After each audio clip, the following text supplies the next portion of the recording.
Hi everyone, welcome back to my channel. So for those new here, hi, my name is Jenny. I'm a fourth year medical student and I'm currently on my 2-week vacation. Woo! So recently I made a video about how I got into med school. If you haven't watched it, I'll link it right up here. So in that video, I talked about medical mission trips and how I believe medical missions will set you apart from other medical students or pre-medical students applying for med school. And so a lot of you were asking what I did on these missions, how I discovered them and how I fundraised them.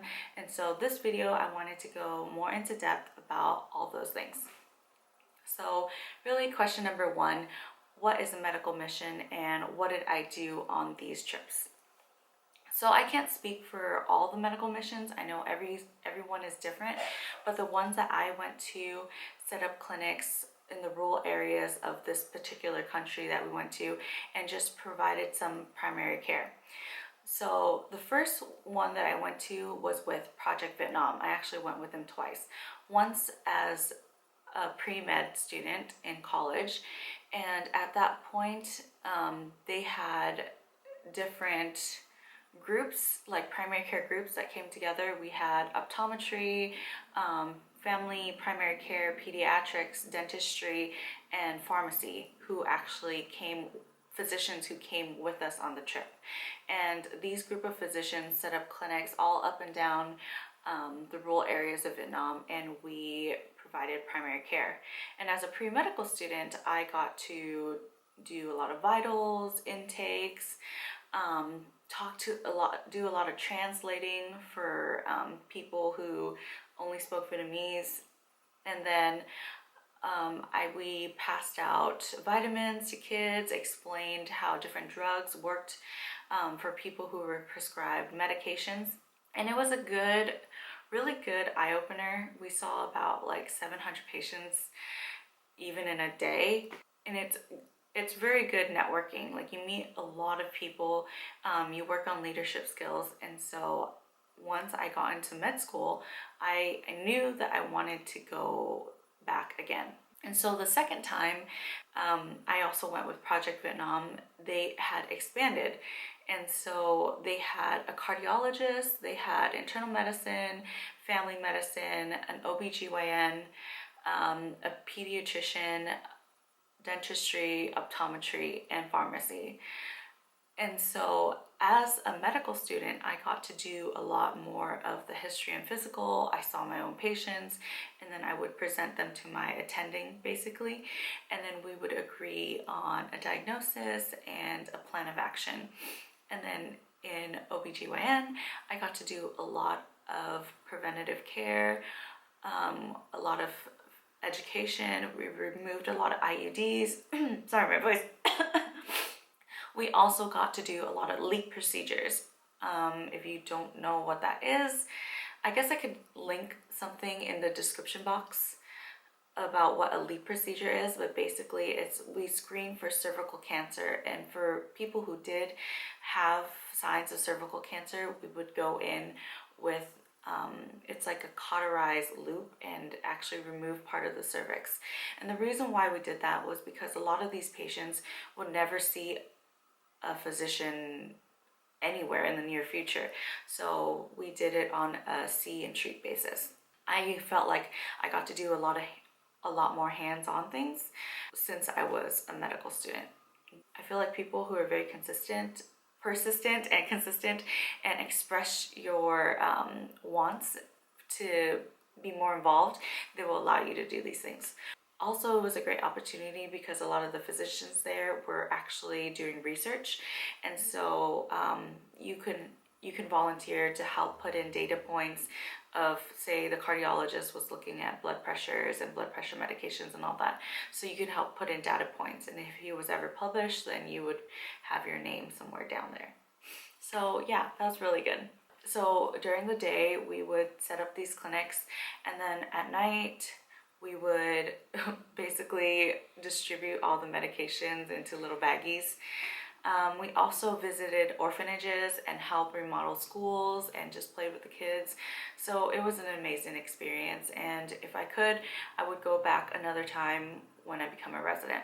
The second type of medical mission I went on was with Healing Hearts Across Borders, and this was when I was at UC San Diego. So it was fairly easy for us to go to Mexico. I think it was like a 30-minute car drive.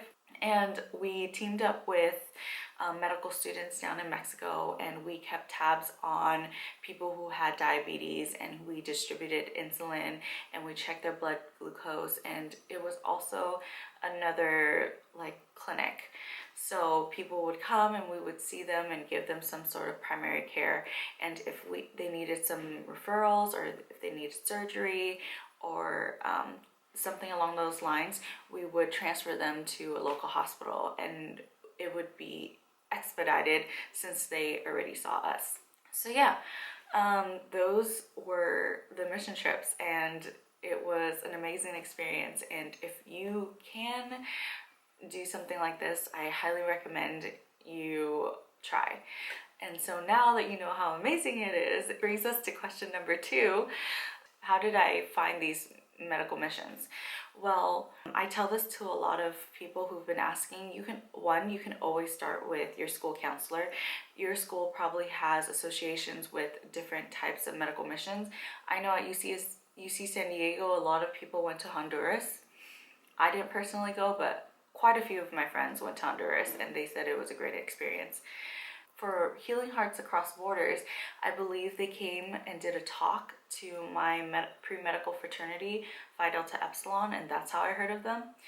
And if all fails, Dr. Google is your best friend at finding missions like this. I think I personally found Project Vietnam and with one of my friends, and then I introduced it to a lot of my pre-med friends, and they ended up going on this medical mission as well. I'll link all the information to the medical mission down below.